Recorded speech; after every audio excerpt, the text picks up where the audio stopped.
Salut tout le monde, j'espère que vous allez bien, que vous avez passé une bonne journée. Alors j'ai juste envie de faire cette petite vidéo parce que je suis en train de remarquer que j'ai fait une grosse erreur. Alors l'erreur de ma life qui m'a fait perdre beaucoup d'argent et de temps. Non, je rigole, c'est pas l'erreur de ouf, mais je vous conseille de ne pas faire cette erreur du coup.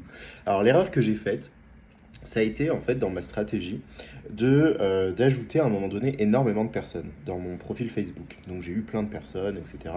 Donc c'est cool, ça m'a permis d'avoir des personnes qui me découvrent, moi qui découvre d'autres personnes. C'est plutôt sympa à le faire. Le problème avec ça, c'est comme tout, quand tu vas dans l'abus, tu te retrouves finalement à créer l'effet inverse. Donc l'effet inverse, c'est quoi? C'est quand tu as beaucoup d'amis et que tu as très peu d'interactions par rapport à ces amis-là. Qu'est-ce que ça crée? Ça crée que Facebook, en fait, ne te met pas en avant.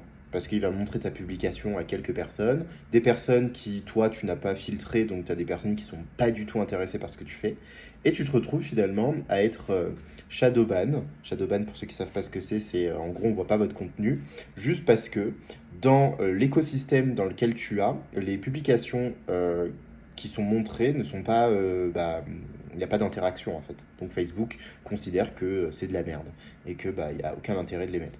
Donc là en ce moment, ce que je suis en train de faire, c'est que je suis en train de faire un gros tri sur mon Facebook et au lieu d'ajouter de nouvelles personnes, je suis en train d'en enlever. C'est une stratégie que j'adopte. Cette stratégie va être le fait d'avoir peu de personnes, mais avec beaucoup d'interactions. C'est-à-dire peu de personnes, mais qui aiment bien mon contenu.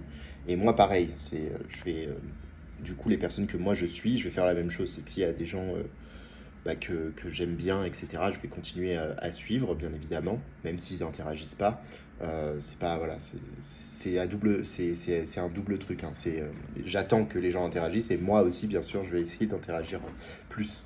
Donc voilà, donc ça, si vous êtes justement avec une stratégie, notamment sur Facebook, je vous invite vraiment à pas faire cette erreur d'avoir énormément de personnes, parce que finalement, c'est contre-productif, on va pas voir vos contenus, ça va pas être mis en avant, et finalement, c'est comme si vous allez avoir 100 personnes qui vous suivent, quoi. Donc autant avoir 100 personnes, mais qui vous suivent vraiment, plutôt que 4000 qui vous suivent pas du tout. Voilà, c'est le petit conseil du jour. Et c'est l'erreur, en tout cas, que moi j'ai faite et que là je suis en train de corriger du coup. Voilà, et dites-moi dans les commentaires si vous avez remarqué aussi ça pour vous, si le fait d'avoir beaucoup de personnes qui vous suivent, que voilà, de gens que vous avez ajoutés et qu'il n'y a pas d'interaction. Alors il y a plusieurs aspects sur ça, hein. Ça peut être que vos contenus ne sont pas assez bons, tout simplement, hein, faut pas chercher plus loin. Donc moi je fais une double stratégie, c'est-à-dire que j'améliore mon contenu et en plus de ça, je fais ce que je vous ai dit, j'efface des personnes et, et pour en avoir de nouvelles en fait qui sont beaucoup plus voilà, qui sont plus engagées entre guillemets, qui vont aimer ce que je fais, que voilà. Donc je vais être beaucoup plus proche de mon audience, je vais essayer de faire ça de plus en plus. Et voilà, et donc dites-moi dans les commentaires si c'est une stratégie que vous avez adaptée, si c'est quelque chose que vous avez remarqué, si ça vous parle, ce que je suis en train de dire, et si c'est peut-être le moment pour vous de faire le ménage. Voilà, bisous à tous et à très bientôt. Ciao.